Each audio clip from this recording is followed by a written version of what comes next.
A nossa intenção é que esse material que está sendo entregue, né, que todos estão, a maioria pelo menos já adquiriu a apostila, ele seja trabalhado com um pouco mais de detalhes nos vínculos de discipulado, né, nesse encontro um a um que todos nós temos ou devemos ter pelo menos.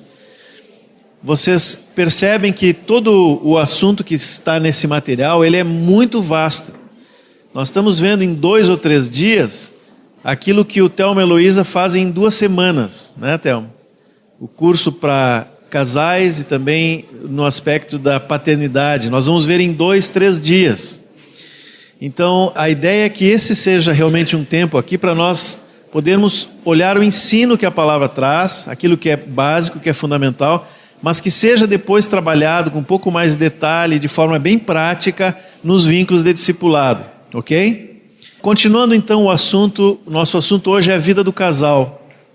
Tom já falou sobre a comunicação, falou sobre relacionamento sexual, e agora nós vamos entrar um pouco numa questão que é, nos dias de hoje, dá para dizer assim, ela é delicada, dependendo do lugar onde nós falarmos, né? Mas aqui é o lugar adequado para se falar sobre as funções do marido e da mulher, as funções de cada cônjuge. 2 textos base para nós são os que estão em Efésios 5:23, que diz assim: porque o marido é o cabeça da mulher, como também Cristo é o cabeça da igreja. E Gênesis 2:18, texto que já foi lido até hoje, disse mais o Senhor Deus: não é bom que o homem esteja só, far-lhe-ei uma auxiliadora que lhe seja idônea. Essas 2 expressões, o cabeça, se referindo ao marido, ao homem, e auxiliadora idônea, se referindo à mulher, são as funções básicas do homem e da mulher no casamento. E, pelos textos que nós vimos, inclusive o de Efésios 5:23, que está colocado ali, nós vamos ver que o relacionamento entre marido e mulher, ele está baseado no relacionamento entre Cristo e a igreja. Já falamos isso várias vezes, eu sei que vocês sabem, mas nós precisamos trazer isso sempre à nossa memória, porque se nós tivermos isso muito claro, esse princípio estiver claro e não só na mente, mas aqui no coração, nós vamos poder passar por esses assuntos todos sempre muito bem de acordo com a palavra.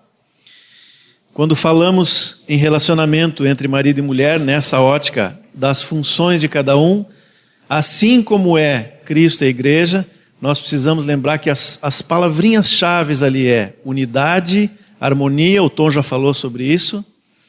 Existe unidade entre o Senhor e a sua igreja, ainda que nós não vemos essa unidade perfeita ainda, porque nós somos imperfeitos, Ele é perfeito. Existe harmonia entre aquilo que a igreja faz e que o Senhor faz. Foi assim que Deus preparou. E somos diferentes, nós não somos iguais ao Senhor Jesus. Ele é perfeito, nós somos imperfeitos. Mas, por vontade, por propósito eterno do Pai, é que nós somos criados para estar juntos com o Senhor. Então essa é a referência básica que nós temos que ter sempre em mente quando falamos das funções do marido e da esposa dentro do casamento.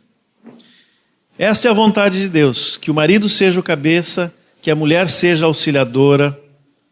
Mas como fazer isso e como entender isso de forma tranquila e de acordo com a palavra? Esse texto de Efésios 5:23, alguns versículos antes, Paulo diz assim: não vos embriagueis com vinho, no qual há dissolução, mas enchei-vos do Espírito. Essa é a receita para qualquer coisa que nós vamos fazer na vida com o Senhor, na vida cristã. Ninguém pode fazer a vontade de Deus, seja o que for, se não estiver cheio do Espírito. Ela é impossível, a vontade de Deus é impossível para o homem natural. Só o homem cheio do Espírito, o homem que nasceu de novo, no qual habita o Espírito de Deus e que está cheio desse Espírito, pode fazer a vontade de Deus. E aí Paulo vai falando de coisas práticas da vida e chega lá no versículo 22 e começa a falar sobre a mulher e sobre o marido. Nós vamos Interessante que tanto nesse texto de Paulo, quanto depois lá em 1 Pedro, primeiro vem a instrução para a mulher, né? Eu acho que é porque as mulheres se convertem primeiro, ouvem mais o evangelho com mais facilidade, se dobram primeiro que nós, homens, que somos mais duros, né? Talvez por isso que a instrução venha primeiro para elas, não sei. Mas nós vamos falar então primeiro do cabeça, do marido, e ver o que a palavra diz sobre o significado e responsabilidade do homem como cabeça.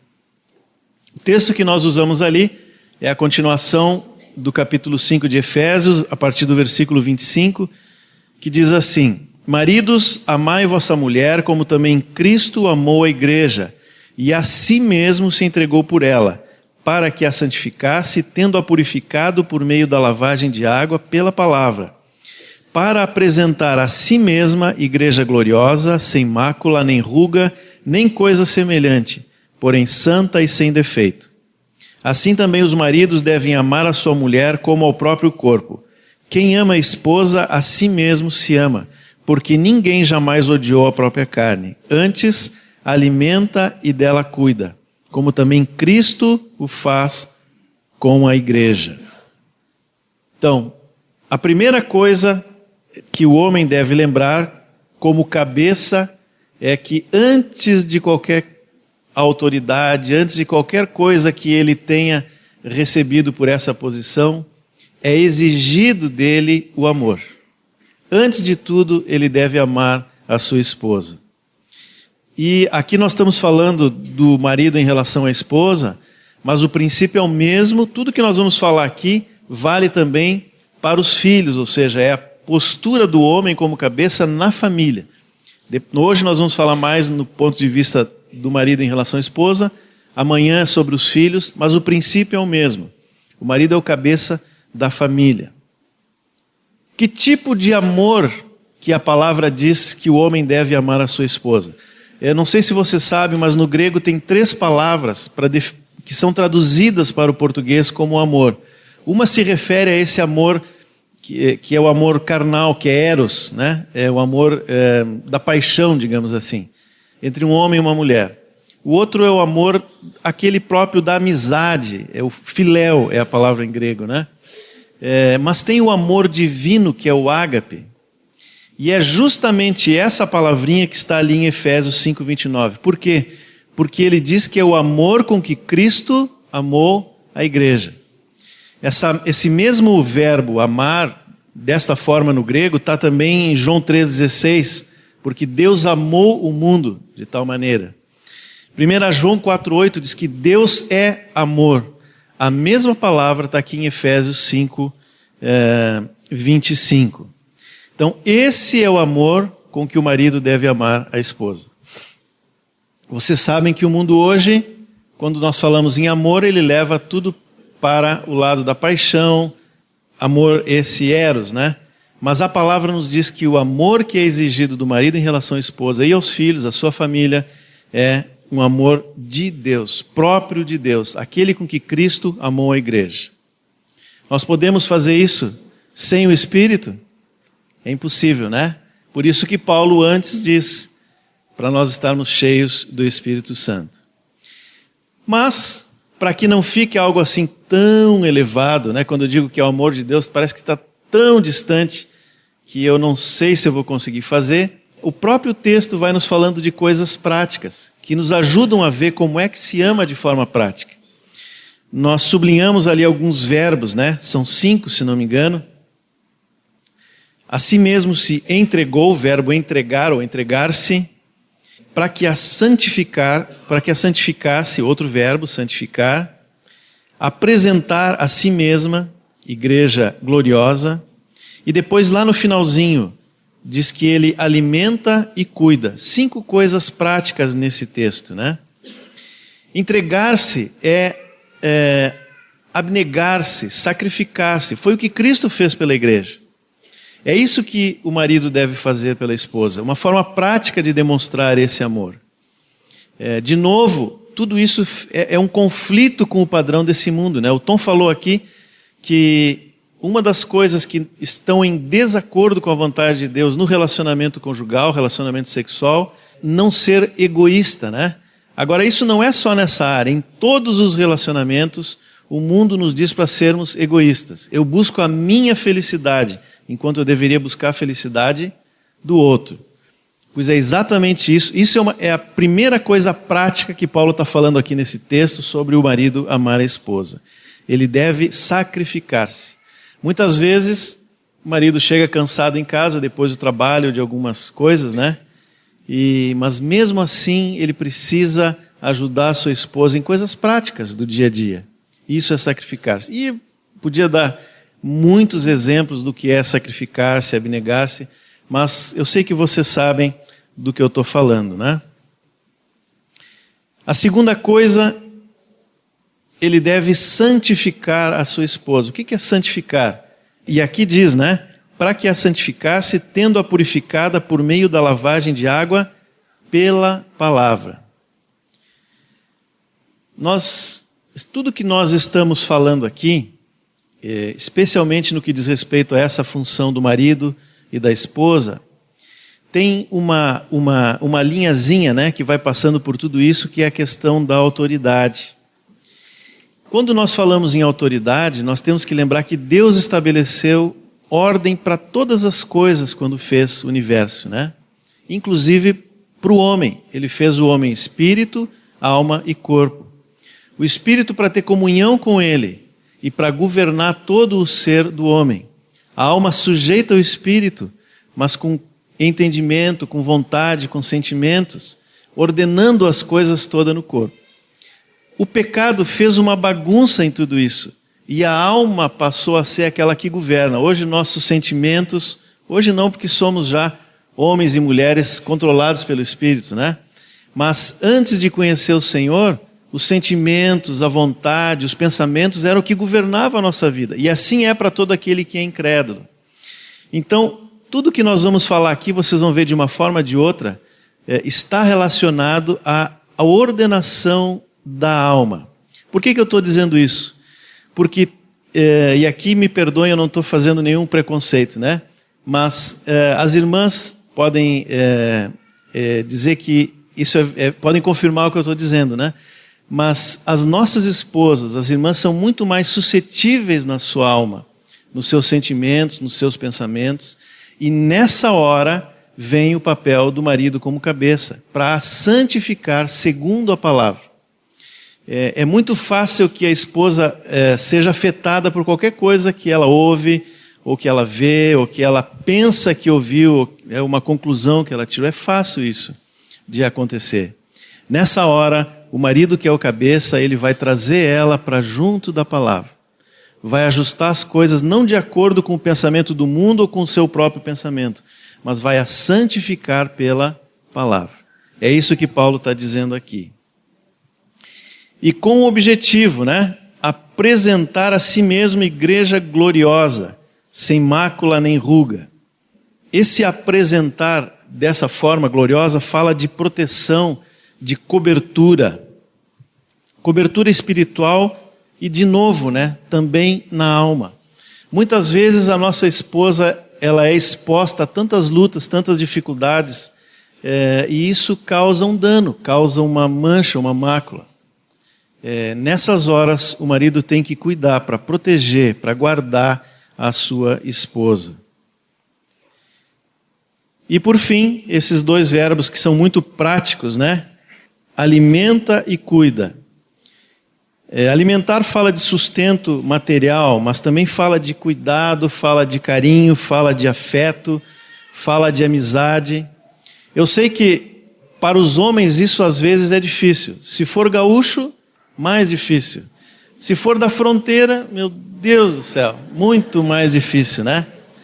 Mas, pelo Espírito Santo, nós somos capacitados a alimentar e a cuidar espírito, alma e corpo da nossa esposa. O Espírito Santo pode levar um gaúcho da fronteira a ser romântico e cuidar de todas essas coisas. Amém? Que bom que vocês concordam. Andando um pouquinho mais, também faz parte daquilo que a palavra, do que o Senhor requer de nós como cabeça, estabelecer a presença de Jesus na família, na sua casa, no relacionamento com a esposa e no relacionamento com os filhos. Voltando de novo ao princípio, né? Cristo, a igreja, o marido e a mulher. Tem um texto de 1 Coríntios 11:3, que nós vamos ler depois, acho que no tópico seguinte, se eu não estou enganado. Mas ele diz que Cristo é o cabeça de todo homem, e o homem cabeça da mulher, e Deus o cabeça de Cristo. Então, estabelecer a presença de Jesus na família é tornar real, no dia a dia da casa, isso que a palavra diz. Essa ordem, o pai está para o filho, né? Como o filho está para todo homem e todo homem para a mulher. É uma ordem de bênção, de alegria, de satisfação para todos da família. Como se faz isso? Primeira coisa, como eu disse antes, andar no Espírito. Sem isso é impossível. Mas manter na sua casa um ambiente de paz, manifestar alegria, gratidão, deixar fluir o amor, a graça, a paz do Senhor. Eu lembro quando eu morava na fronteira, lá em Santana do Livramento, havia um irmão muito querido lá na congregação onde eu estava, que era muito legal ir na casa desse irmão. Ele tinha filhos da minha idade, então eu ia lá, mas eu lembro que o ambiente da casa era muito agradável. Quando alguém ligava para a casa dele, ele atendia o telefone dizendo assim: Jesus te ama, bom dia. Sempre assim. Esse homem converteu um coronel do exército, da cavalaria, quem já foi militar sabe, no 7 de setembro, no Palanque. Esse irmão, ele era autoridade, e ele começou a testemunhar para esse homem, que era um homem duro, ao extremo. E ele chorou ali no meio do desfile e aceitou o Senhor Jesus, e depois foi adiante. Então, o ambiente da casa daquele irmão era um ambiente agradável, um ambiente de paz, onde se sentia a presença do Senhor. E é isso cabe, claro, ao marido e à esposa, mas em primeiro lugar é do cabeça essa responsabilidade. Ele também deve ser sacerdote para a sua família, levar todas as dificuldades e as questões diante do Senhor em oração. Deve ensinar, instruir, animar, edificar, repreender, corrigir e, acima de tudo, ser exemplo. Nós podemos falar todas as coisas certinhas e, por misericórdia, nossos filhos seguirem pelo caminho do Senhor, porque a palavra por si só, ela transforma, mas se nós formos exemplo, nós multiplicamos as possibilidades de que nossos filhos andem no caminho do Senhor. Se não formos exemplo, aí as coisas ficam complicadas. Então, isso é estabelecer a presença de Jesus na família. Terceiro ponto, estabelecer o governo de Cristo. Ali está o texto de 1 Coríntios 11:3. Quero, entretanto, que saibais ser Cristo cabeça de todo homem, e o homem cabeça da mulher, e Deus o cabeça de Cristo. Quem governa a família? Cristo governa a família. O governo da família é do Senhor Jesus. Mas ele colocou um representante, que é o marido. Cabe ao marido estabelecer o governo de Cristo na sua casa. Por que eu digo isso? Pode parecer óbvio, né? Mas não é tão óbvio assim. Às vezes nós, homens, achamos que recebemos autoridade, então temos o cetro do rei, né? E aí saímos batendo com aquele cetro, né? E daqui a pouco pega na cabeça da esposa, do filho, de todo mundo que entra lá. Não. O fato de termos recebido a delegação de autoridade para sermos o cabeça dentro da nossa casa, nos traz em primeiro lugar responsabilidade de responder a Deus, porque estamos representando o Senhor. Não podemos agir com autoritarismo, não podemos agir com ira e tudo que vem atrás aí, né? O Tom deu alguns exemplos de como é que às vezes começa uma situação complicada, né? Às vezes uma palavra que é dita na hora errada, quando não deveria ser, pode disparar um monte de coisa. Mas o homem não pode fazer isso, porque ele representa o Senhor Jesus. E Jesus não faria, ele não pode fazer o que Jesus não faz. Por outro lado, o Senhor Jesus também não é condescendente com o pecado. São os dois extremos, né? Ele tem que estabelecer o governo de Cristo na sua casa. E o Senhor Jesus é o melhor exemplo de equilíbrio, de amor e justiça, né? É só olhar para a cruz. Lá o pecado foi condenado, não teve chance. A palavra dizia que se pecasse ia morrer, e morreu. Foi condenado lá o pecado, a justiça se cumpriu em Jesus. Mas também o amor é visto ali, porque em vez de nós que éramos pecadores e culpados estarmos lá, o Senhor Jesus é que foi no nosso lugar. Ele é equilibrado em tudo. Então, se nós queremos trazer o governo de Cristo para a nossa casa, nós temos que ser como o Senhor Jesus. Temos que ser firmes. Muitas vezes o Senhor Jesus está sendo envergonhado por alguma coisa que meus filhos estão fazendo, ou que minha esposa faz, ou que eu mesmo faço. E nessas horas eu preciso ser firme e trazer o governo de Cristo e a santidade devida ao Senhor dentro da minha casa. Mas de forma amável, de forma justa, cuidadosa, sem que eu haja além da forma como o Senhor agiria.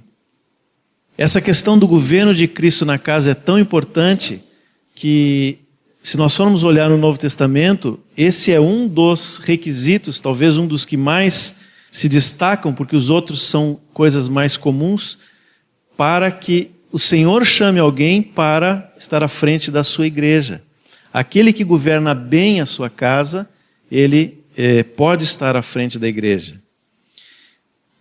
Devemos trazer então o governo de Cristo para dentro da nossa casa. Outro ponto, como cabeça, também devemos ministrar a graça salvadora de Cristo. O que é isso, né? Na prática, precisamos entender as dificuldades da esposa, dos filhos, assim como o nosso Salvador faz conosco. Precisamos conhecer essas lutas, precisamos dar atenção a cada um deles de forma particular. O Tom falou aqui, né, que temos que aprender a ouvir, né, Tom? Eu sei que isso é muito difícil e eu me coloco na lista dos que estão aprendendo a ouvir. Mas isso faz parte do ser cabeça, aprender a ouvir, entender as dificuldades de cada um.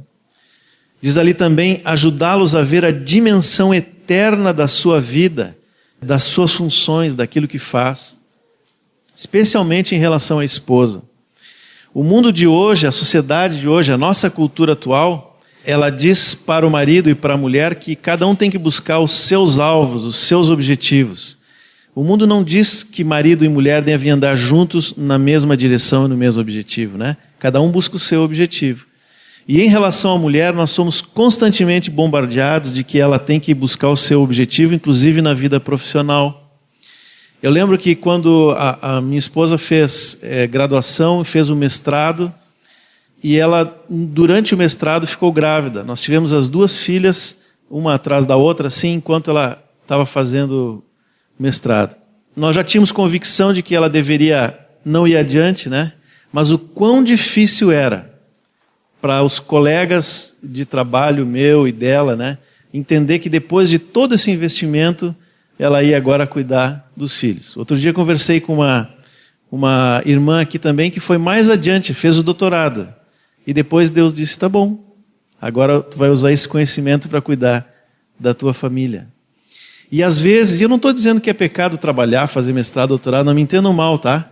É pecado não ouvir o que o Senhor está dizendo que tem que fazer. Isso sim, seja qualquer coisa. Mas, muitas vezes, quando as nossas esposas vão por esse caminho, elas são bombardeadas pelo mundo, pela sua mente, por Satanás, e às vezes até por irmãos.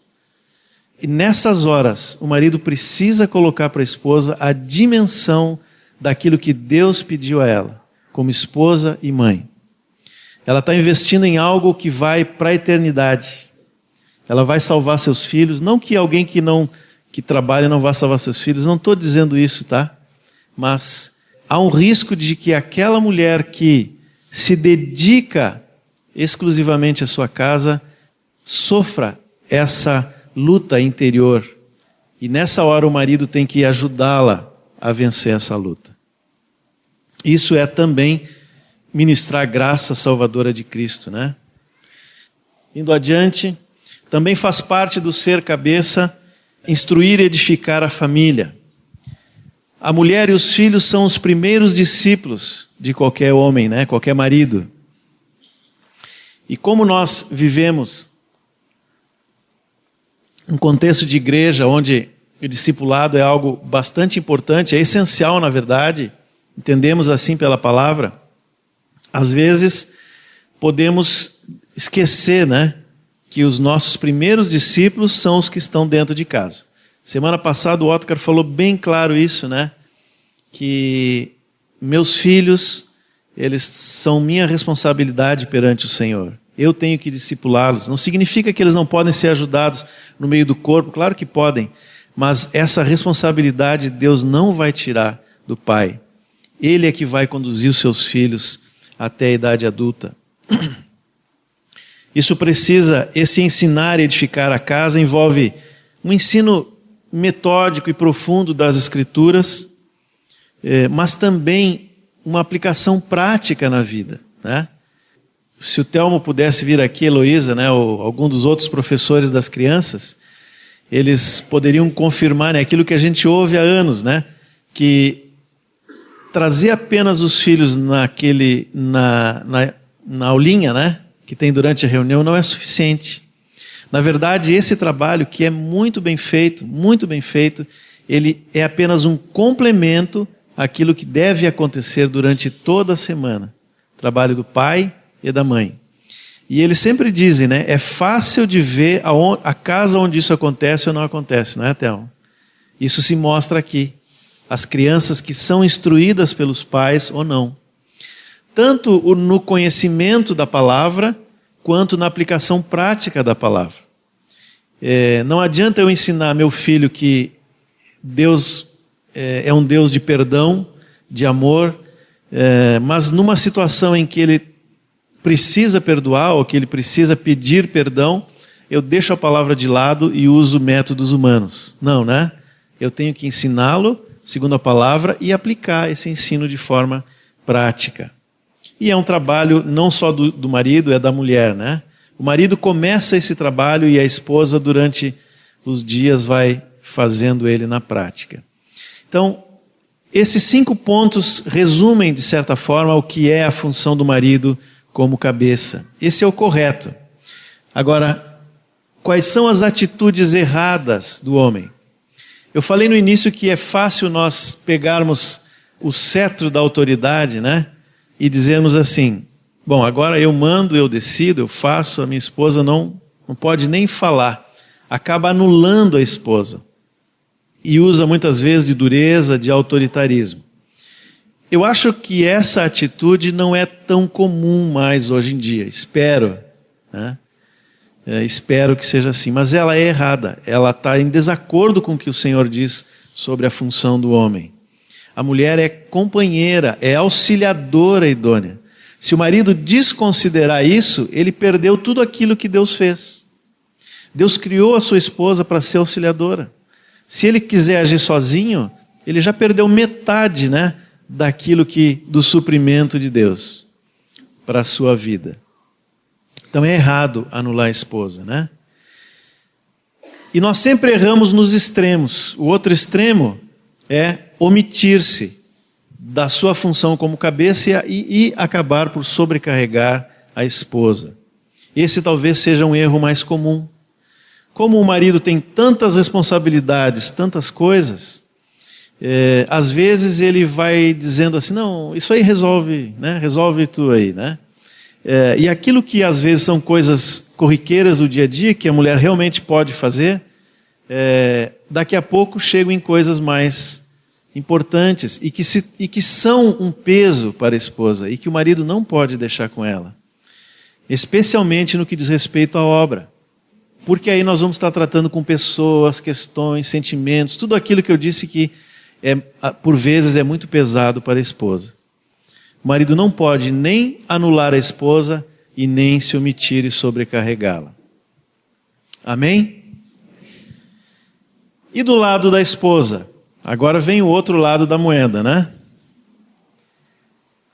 1 Pedro 3,7, a parte final do versículo diz assim, porque sois juntamente herdeiros da mesma graça de vida, para que não se interrompam as vossas orações. Por que eu coloquei esse versículo aí? Para lembrar que Quando nós falamos que a esposa é auxiliadora idônea, ou que ela precisa se sujeitar ao marido, como vamos falar daqui para frente, né, em algumas lâminas, nós precisamos lembrar que nós juntos, estamos trabalhando juntos, como herdeiros da mesma graça. Cada um com uma função, trabalhando juntos. Não existe maior e menor. O marido não é maior ou mais importante que a esposa. Não é. Ele só tem uma função diferente, que é a dela. Mas aos olhos de Deus, os dois estão na mesma posição. Por isso, se um falha, acaba falhando essa conta, né, que Deus fez. Cada um tem a sua função. O que Deus espera, então, da mulher como discípula, esposa e mãe? A primeira coisa, voltando ao texto de Efésios, diz assim: as mulheres sejam submissas ao seu próprio marido como ao Senhor, porque o marido é o cabeça da mulher, como também Cristo é o cabeça da igreja, sendo este mesmo Salvador do corpo. Como, porém, a igreja está sujeita a Cristo, assim também as mulheres sejam em tudo submissas a seu marido. De novo, nós vamos voltar para o princípio. Quem é que governa a mulher? Cristo. É Cristo que governa o homem, é Cristo que governa a mulher. Mas ele colocou um representante, que é o marido, que recebeu uma autoridade delegada do Senhor para ser o cabeça. Agora, a mulher precisa lembrar que quando ela se submete, que quando ela se sujeita, quando ela é submissa ao marido, ela está fazendo isso por causa do Senhor Jesus. É a Ele que ela está se submetendo, se sujeitando. Então, submissão ao marido implica algumas coisas práticas, né? Primeiro, reconhecimento da autoridade de quem? De Cristo, e a autoridade delegada que foi entregue para o marido. Mas esse reconhecimento é uma atitude interior, não exterior. É claro que isso se manifesta em coisas concretas, que nós vamos ver sobre isso, vamos falar sobre isso, né? Mas acima de tudo precisa uma atitude de submissão ao Senhor e ao seu marido. Às vezes, a gente vê que uma esposa se submeteu contra a vontade, né? Aquilo está estampado na cara dela, que ela obedeceu, mas não se submeteu. Pode ser um começo, tá? Às vezes é um começo, mas o Senhor, a partir dali, precisa trabalhar no coração daquela irmã, porque a submissão está no coração, em primeiro lugar. Outras vezes, ela acaba manipulando, né? Ela parece que é muito submissa, mas na verdade ela está manipulando o seu marido. Isso também não é submissão. Eu lembro que uma vez foi revelação para mim algo que o Rogério falou sobre feitiçaria. Ele disse que feitiçaria é a tentativa do homem de manipular as coisas. Aquilo que nós não podemos fazer no mundo natural, nós vamos manipular com a ajuda dos demônios. Nós não, né? O feiticeiro vai fazer isso, né? Então, toda vez que alguém tenta manipular as coisas, por trás dessa atitude está um espírito de feitiçaria. Por isso que a Bíblia fala da obstinação, da desobediência, né? E compara isso à idolatria e feitiçaria. Então, a submissão da esposa, ela é uma decisão do coração de se submeter ao Senhor e reconhecer no marido a autoridade delegada. Essa submissão não anula a mulher e nem a faz inferior, já falamos isso, né? Mas é bom repetir de novo, né? E é uma submissão que se revela em todas as coisas, mas com sabedoria. Por que eu estou dizendo isso? Porque na competição, o primeiro ponto ali, né? Quando a mulher acha que ela vai ser anulada se ela se submeter, nós temos uma competição. Na competição, um ganha e o outro perde. Quando nós estamos unidos, na união, os dois crescem. Como é bom ver uma mulher que é submissa e ajuda o seu marido a crescer. Algum tempo atrás, eu conheci um casal, os dois trabalhavam na mesma empresa, ainda trabalham, só que ela tinha um cargo melhor e um salário bem melhor do que ele, né?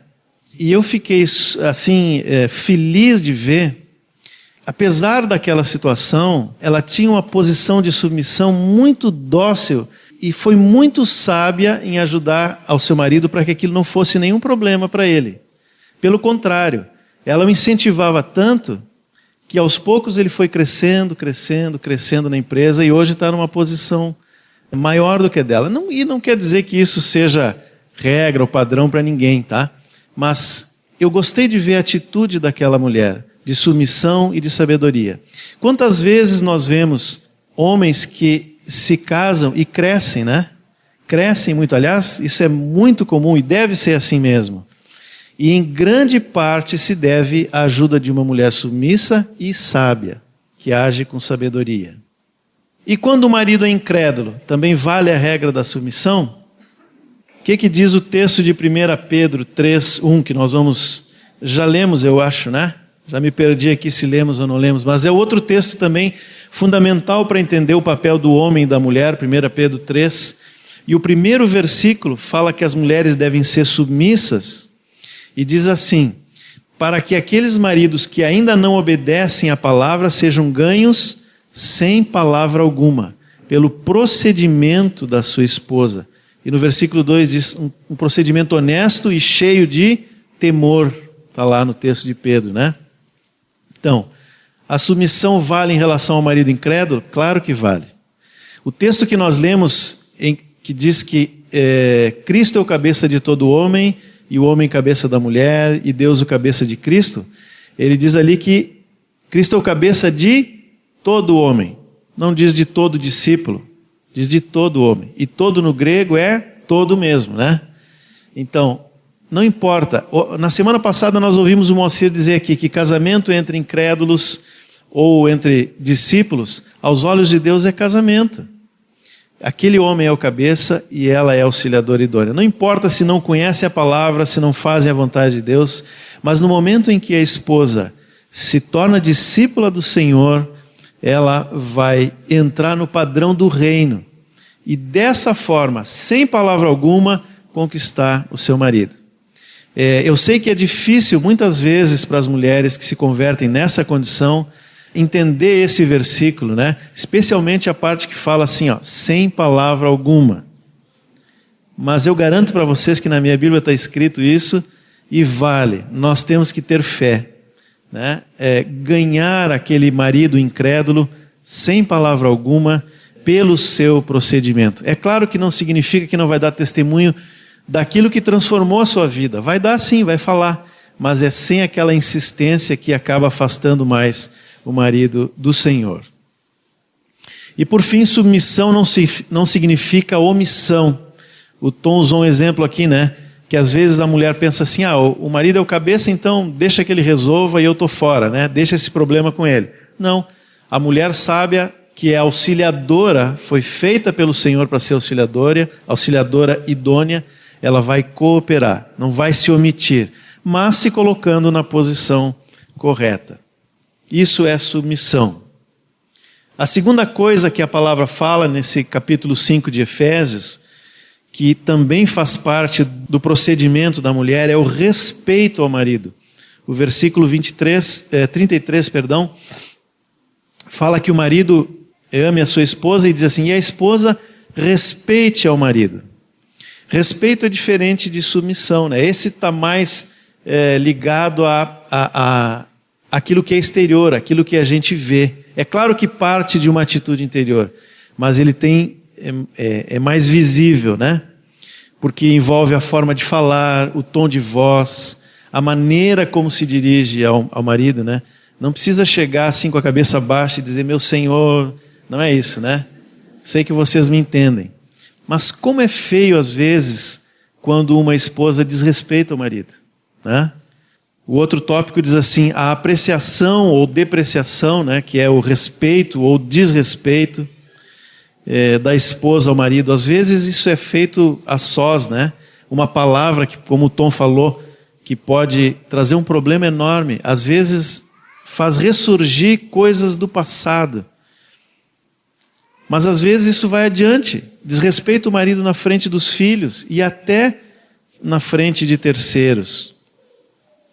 Aquele texto de Provérbios que está ali, que fala, Provérbios capítulo 31, que fala de uma mulher que é o padrão, né? E no versículo 23 diz, seu marido é estimado entre os juízes. Agora, como é que o marido vai ser estimado se a mulher o desrespeita perante os outros? Não pode, né? Não pode. Além disso, a esposa ela é motivadora, incentivadora, especialmente onde ele falha e precisa de ajuda. Se nas falhas do marido ela aponta os erros e o coloca mais para baixo, ela está indo contra aquilo que a palavra de Deus diz. Mas se ela é motivadora, isso não significa concordar com todas as coisas erradas, mas ajudar a que ele vença as suas dificuldades e as suas falhas.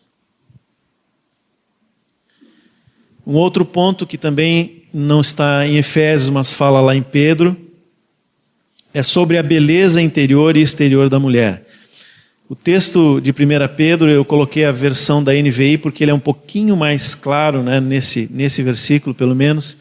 Diz assim, a beleza de vocês não deve estar nos enfeites exteriores, como cabelos trançados e joias de ouro ou roupas finas.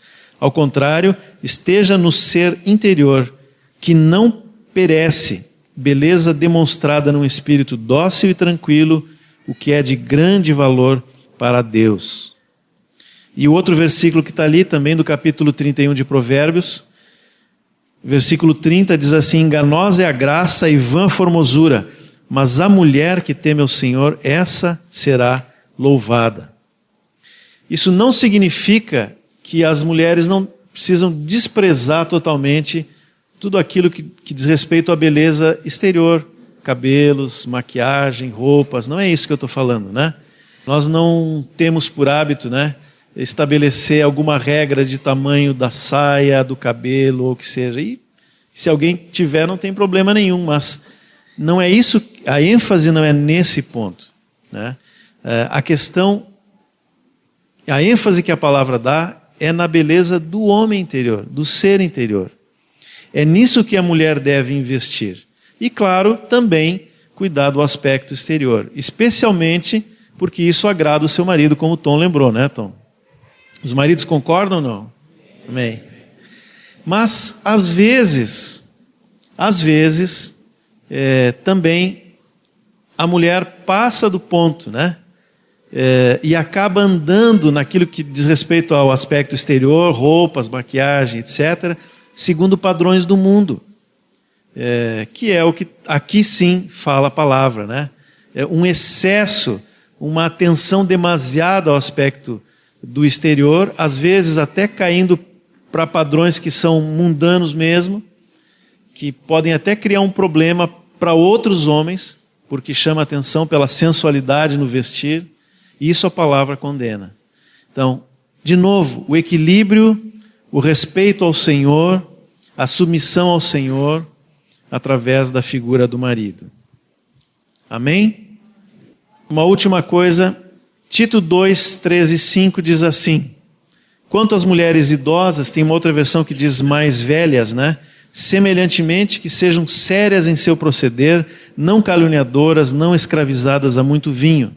Sejam mestras do bem, a fim de instruírem as jovens recém-casadas, a amarem ao marido e a seus filhos, a serem sensatas, honestas, boas donas de casa, bondosas, sujeitas ao marido, para que a palavra de Deus não seja difamada. Às vezes a gente ouve alguma mulher dizer assim, bom, a Bíblia me manda ser submissa, não manda amar o marido. Fala assim, tá? Na verdade, todos nós devemos amar uns aos outros, né?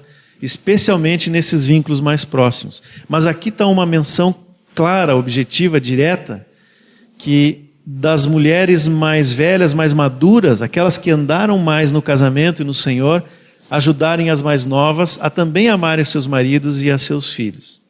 Vocês sabem que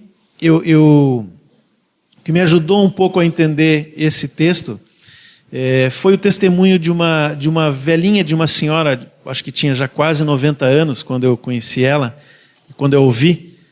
Ela era chinesa, ela nasceu e cresceu na China, se casou lá e foi morar nos Estados Unidos na época da Revolução Comunista.